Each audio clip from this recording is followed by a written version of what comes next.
You actually got to show whether you're changed or not.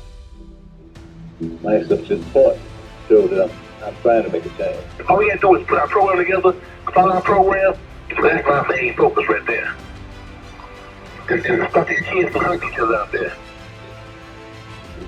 Well, I've been working over the past 2 years to try to redirect the energies of my immediate organization. I was one of the principal components and forging the United Peace Organization designed to stop kids from killing each other. I consider Larry Hoover a living legend because the legendary things he done. I witnessed the character traits he had, which helped him organize people to transform their community for the better. This is the most secretive prison in America. No one is allowed inside. Famously been called a cleaner version of hell. It is as isolated as the prisoners who call it home. The prison, called ADX Florence, is a tomb for the living.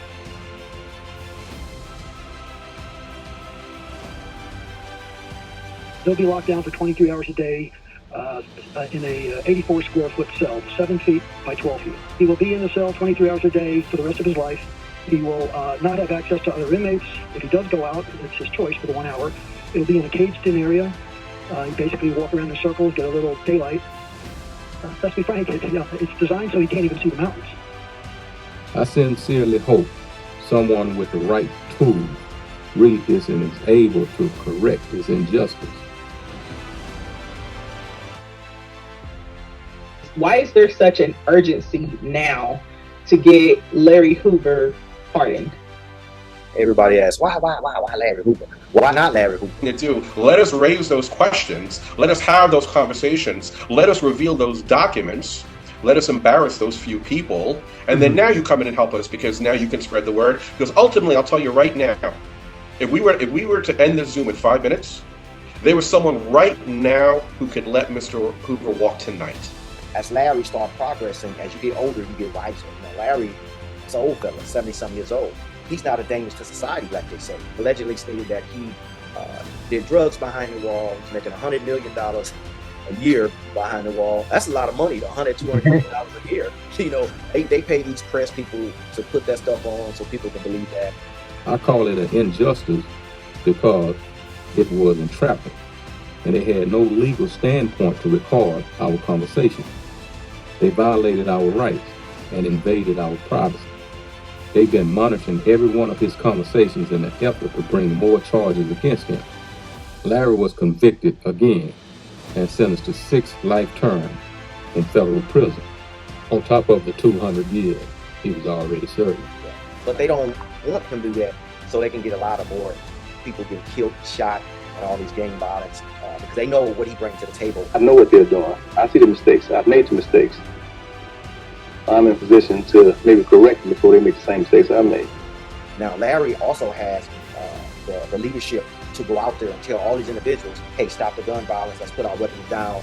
And as he did the Gang Disciples, he could run the same thing when he first get out. It's telling the kids that if you get involved in what's going on in your community, that you can make a difference. I want people to understand that the Larry Hoover speaking out today is a different person than the Larry Hoover accused in those past state and federal indictments. That being said, I do take responsibility for my wrongdoing and will not try to explain away or justify any of it. I was lost in an enduring pattern of criminality those many years ago.